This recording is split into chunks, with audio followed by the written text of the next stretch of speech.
It is my firm belief that in life have stories to tell, not objects to show. If you have stories to tell, like Gilgamesh, you will leave behind a legacy which people will remember, will cherish. Now, why the name Lotty of this book? A simple answer is, my nickname is Lotty. That's a very simple answer. But with regard to nicknames, all of you, most of you would be having nicknames. But as you grow in life, less and less people call you by your nicknames. Yes.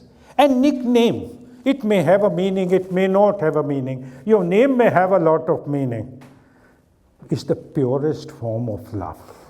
And the purest form of first love which you have received in this world. So that's why the name Lotty. This book actually is, a simple book. It's about conversations between my father and son. But why and how this book happened? When my father went to a better world, so जैसा होता है ना, घर में सब सहमे सहमे बैठे होते हैं, चुप चुप बैठे होते हैं, तो इलाहाबाद में घर में बैठे थे. My children, my brothers and everyone's children also were sitting there. At that point of time, I thought these children should be laughing, playing, whatever be it. So I told to my brother's daughter, chalo, let's go up on the terrace and play. So she got a bat and a tennis ball, and all the little children, they came onto the terrace and started playing. कभी ball आंगन में गिरी, कभी lawn में गिरी, कभी बगल के lawn में गिरी, तो फिर से चहचहाहट आ गई घर में. हंसने लगे, बच्चे बात करने लगे, तो एकदम से माहौल बदल गया. In those moments I thought, what these children have lost. They've lost the company of their grandfather.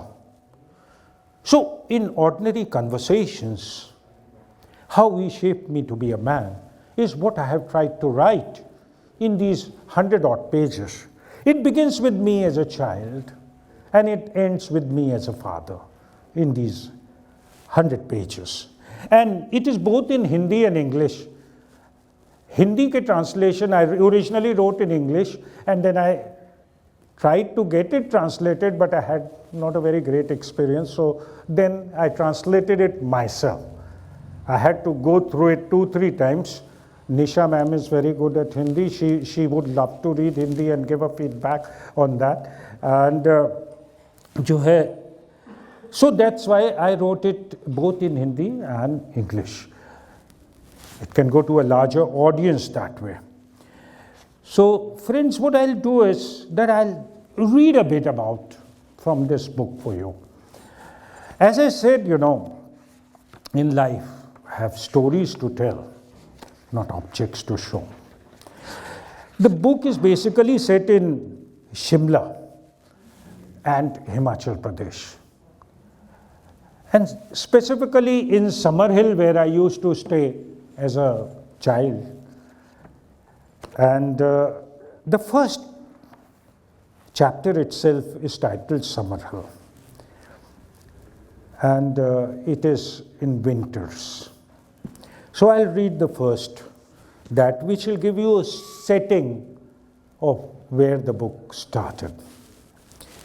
पिछले 10 दिनों से शिमला में 3 बार बर्फबारी हो चुकी थी. रंग बिरंगे जीवंत शहर ने श्वेत चादर ओढ़ ली थी. पहाड़ियाँ, घाटियाँ, पगडंडियाँ, घर सब सफ़ेद नज़र आ रहे थे. इस नीरव शहर में बस 2 रंग से सारी सृष्टि रची हुई थी.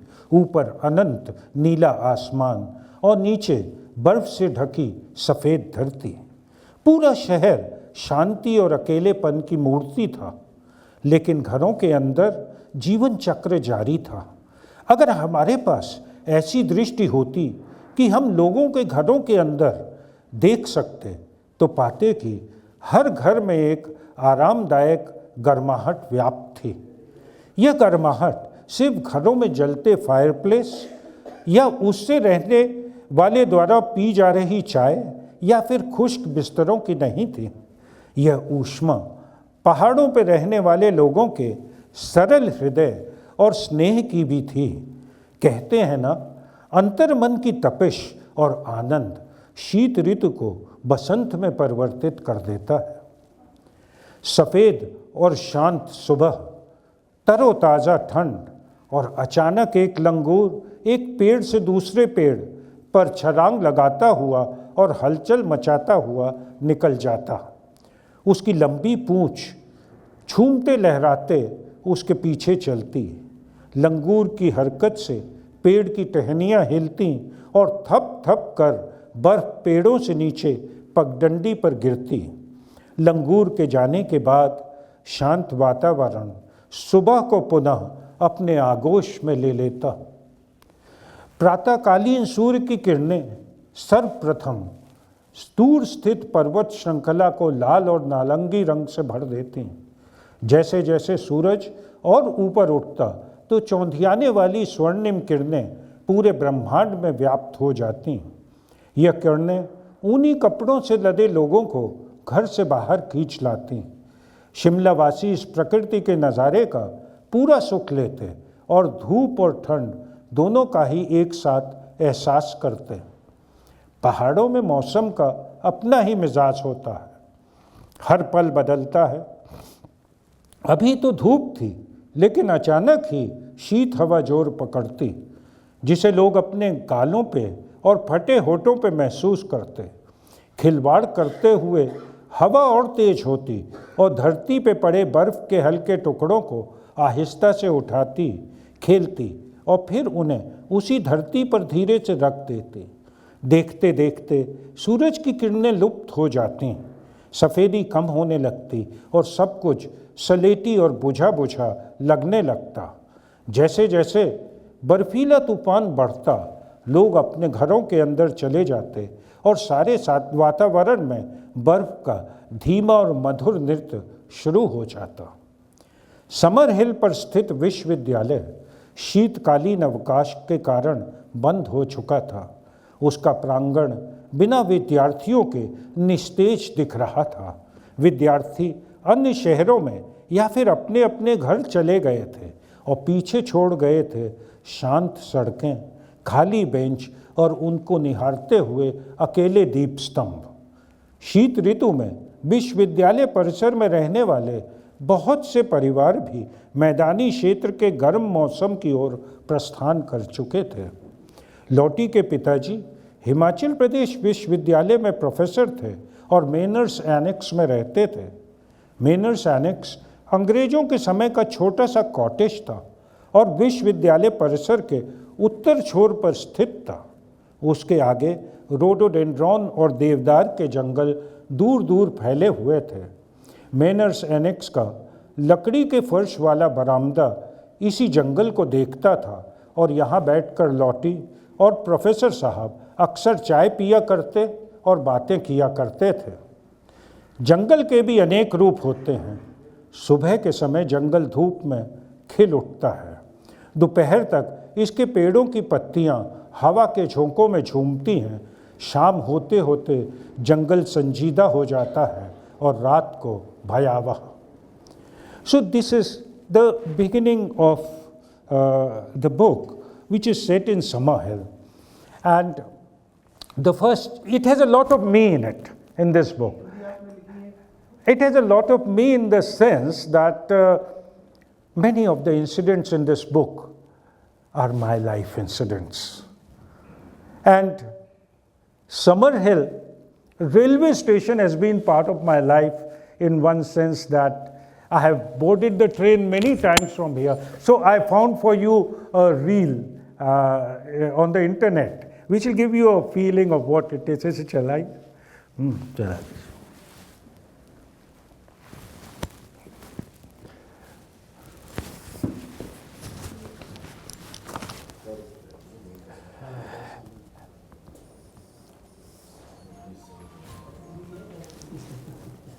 ये हिमाचल काडर के हैं, आपने देखा होगा। So few days back when this western disturbance came, so a friend of mine sent a reel of the same station with snow falling. वो reel दिखाइए जरा. वो और सुंदर है, बहुत सुंदर है. This is the same station. 3 days back.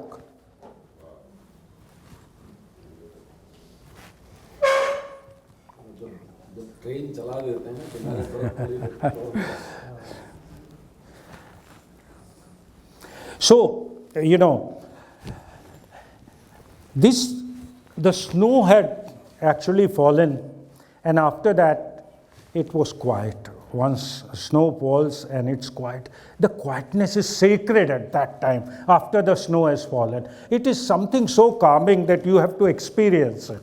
And in that snow, I was walking with my father to this Summerhill railway station, from Maynard's Annex, which I have spoken about. So I'll read a short one of that walk, and when we reached, something small happened. A few minutes after reaching the railway platform, suddenly father's step faltered, and he held one of the iron girders pillars and which supported the roof. What happened? Asked Lottie, alarmed. Son, my heart is palpitating. Let me rest, son, let me rest. I'll be okay.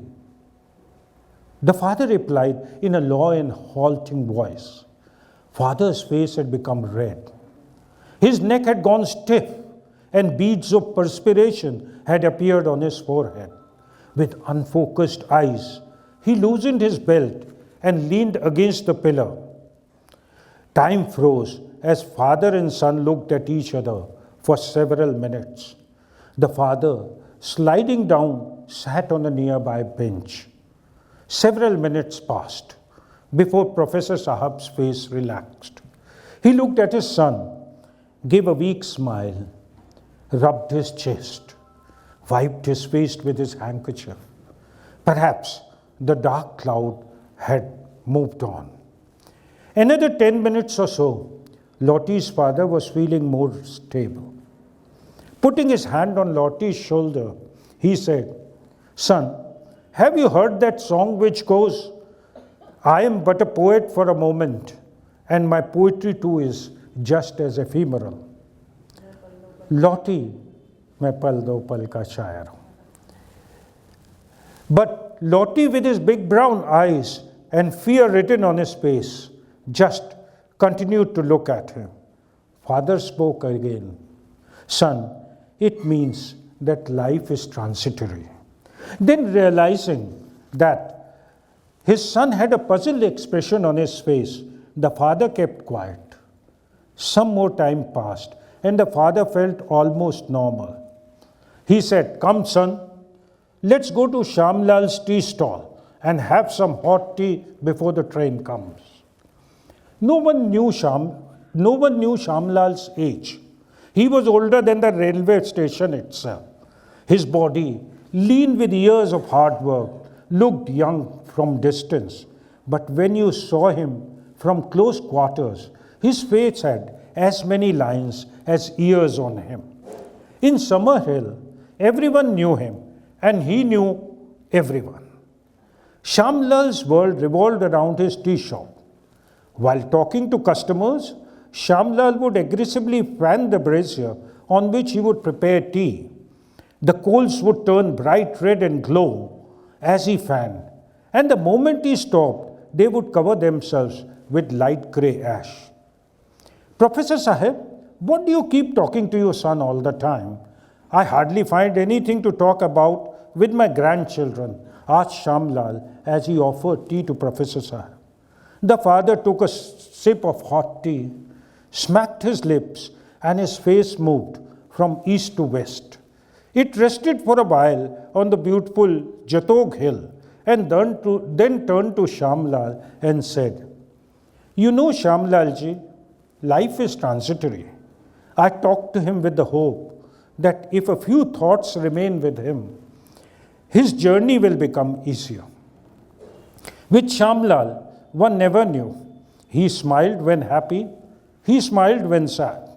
100 cracks appeared on his face as he smiled at the professor's reply. Perhaps those lines on his face were expressing agreement with the words of Professor Sahib. So this is something which, in the book, what I have tried is that from these small incidents in life, my conversations with my father, I have tried to convey how he shaped me to be a human being. And then there's so many incidents to recall, but one of the early things and the happiness and pleasure of being in the hills is going for treks. And I was lucky to go for trek with him. Very easy treks, not those difficult ones, easy treks. He and some professor friends would go. And on these treks we would have, besides the trekking, the scenery, the beauty, the food, the conversations. At the end of the trek, there would be a fireplace. People will sit early evening and they will talk. And they will talk, and those things, conversations, actually stay with you. To all the fathers, all the parents here, do go for a trek with your children. You will become friends with them. That's something very beautiful to do. So on one such trek, I went, in which, two of my father's friends from Oxford, they were also professors, they were with us. And we went to a trek. He would know around Chitkul and beyond, that area. And one of the evenings we were sitting and a discussion was taking place. Somebody was saying the river is so beautiful. Somebody was saying that the rocks are beautiful and all those things. There was a discussion going on around that. So Professor Berry, who was there, and sitting, there was this fireplace and we all were sitting nearby, everyone with a mug of chai in our hand. So I'll read what Professor Berry said in that evening. Professor Berry चट्टान पर बैठे हुए नदी को देख रहे थे। कुछ समय बाद उन्होंने बोलना शुरू किया तो ऐसे लगा कि उनके शरीर में एक अलग सी ऊर्जा जागृत हुई है और वह उठ खड़े हुए। उनके मुंह से शब्द धारा प्रवाह निकलने लगे और जैसे जैसे वह बोलते उसी भाव में उनका सर और दाढ़ी भी बोल रही थी। अपने सर को हिलाते हुए और अपनी गरजती आवाज में वे कह रहे थे, नहीं, ऐसा नहीं हो सकता। अगर चट्टानें अवरोधक होती या अभिमानी होती तो कोई भी उन्हें अपने घर न लेकर जाता, कोई भी उन पर प्रेम से हाथ न फेरता। ये चट्टानें शांत हैं लेकिन अटल हैं। अगर यह चट्टानें अटल नहीं होती तो नदी अपने बहाव में सबको ले जाती और उसकी जवानी की हंसमुख यात्रा विनाश और आपदा की यात्रा में परिवर्तित हो जाती। ये चट्टानें अवरोधक नहीं हैं, ये संतुलन बनाने का काम करती हैं। इनमें अव्यक्त शक्ति है। ये जिंदगी की जिन मुश्किलों को और प्रतिकूल परिस्थितियों का हम सामना करते हैं, वही तो ये चट्टानें दर्शाती हैं। प्रतिकूल परिस्थितियाँ अंततः हमें और मधुर बनाती हैं, हमारे जीवन को पूर्णतः समझने में सहायक होती हैं। इतना कहने के बाद प्रोफेसर बेरी तेज गति से आगे पीछे चलने लगे। उनका चेहरा चमक रहा था जैसे ये शब्द कहीं उनके अंदर की गहराइयों से निकले हों। पुनः प्रोफेसर बेरी नदी और चट्टानों की तरफ अपने हाथों से इशारा करते हुए नाटकीय अंदाज में बोले, नदी और चट्टान का ये अनवरत खेल ऊपर चंद्रमा और सितारे देख रहे हैं। और फिर समूह के एक एक व्यक्ति की आंख में आंख मिलाकर बोले, दोस्तों, कितना सुंदर समय है। ये देखो, इस अनंत आकाश को ऊपर देखो, तेज चमकते तारों को देखो, इस ठंडी बहती हवा को महसूस करो, इस सफ़ेद नदी के संगीत का अनुभव करो और इस अलाव की गर्मी को महसूस करो। दोस्तों, कितना सुंदर है ये मंजर, स्वर्ग सा सुंदर। यह बोलकर वह यकायक चुप हो गए। प्रोफेसर बेरी ने गंभीर मुद्रा से पुनः सबकी आंखों में एक एक बार देखा और फिर पास की चट्टान पर जाकर बैठ गए। प्रोफेसर बेरी के इन काव्यात्मक शब्दों के पश्चात सभी अपने अंदर की यात्रा पर निकल चुके थे। इस नीरव और शांत रात्रि में सिर्फ अलाव और नदी के संगीत की आवाज़ थी। ट्रैकर्स का पूरा समूह ब्रह्मांड की लय में घुल मिल गया था। So that is what trekking basically teaches you. And it teaches you a lot of reflection, humility, conversation, and when you come back from a trek, you are a different person.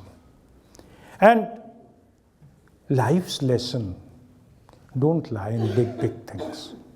You will find life's lesson in very small and ordinary moments in life. So one such thing is in a chapter I have written, which is old monk's bizarre tale. And in this, through a story, a monk tells something.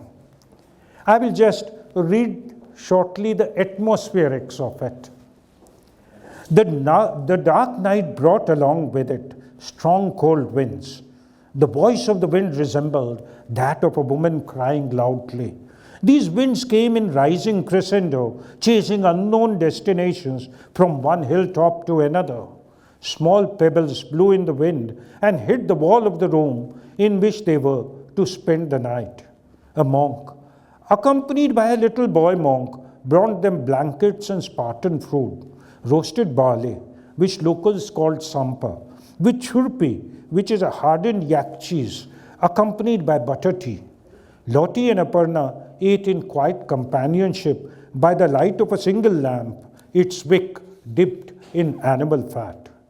The night made the Gompa more isolated, airy, and full of stories. "I'm feeling scared," said Aparna, and yet another howling gust of wind made its way towards the Gompa. The noise of the wind would rise and fade away, and then rise again from a distance and come hurtling towards the Gompa. "Let's go and talk to the monks. We'll feel better," said Lottie. They found that there was light coming from the main hall and proceeded towards it. There they found a very old monk sitting. They had not seen him before. Other monks were sitting before him. No one looked at them, and they both sat down before the old monk. "Is the weather here like this every night?"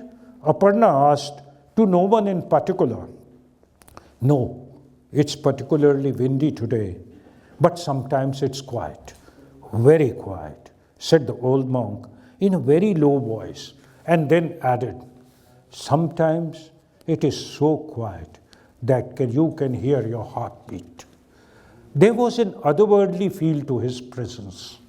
Perhaps the old monk could see that the visitors were upset. His eyelids slightly moved as if in instruction to a monk who was sitting at one end. A little later, steaming black tea arrived. Both Lottie and Aparna welcomed it with a broad smile. Seeing the guests relax, the old man gave a weak smile. Both Lottie and Aparna observed that though his lips moved, the rest of the body looked like a solid rock. "What do you teach these boy monks?" asked Lottie. "We tell them stories," replied the monk in a gravelly voice. "What type of stories do you tell them?" asked Aparna. "What type of stories?" The monk wondered aloud, and his lips cracked just a tiny bit. Then he said, "I will tell you both a story, but you will have to follow the rule of the monastery to hear it," said the monk, looking beyond them. Both were intrigued and asked, "What is the rule?" The old monk now looked at them directly for the first time. His slit eyes were piercing. He said, "You both will not ask a question nor discuss the story between yourself or anyone else for at least 3 days." Both Lottie and Aparna nodded their heads in agreement. The old monk made a strange gesture, and one by one, all left without a word. The child monk lingered for a split second, and with a hand gesture indicated to Aparna to leave, but both Lottie and Aparna kept sitting. The monk began to speak on that cold, windy night. As he began, yet another gust of howling wind, laden in pedals, hit the rocky wall of the hall. So, friends, what I feel is that any story which is honest, steeped in truth, will resonate with everyone. And that which is contrived will not. This is a simple book, layered book.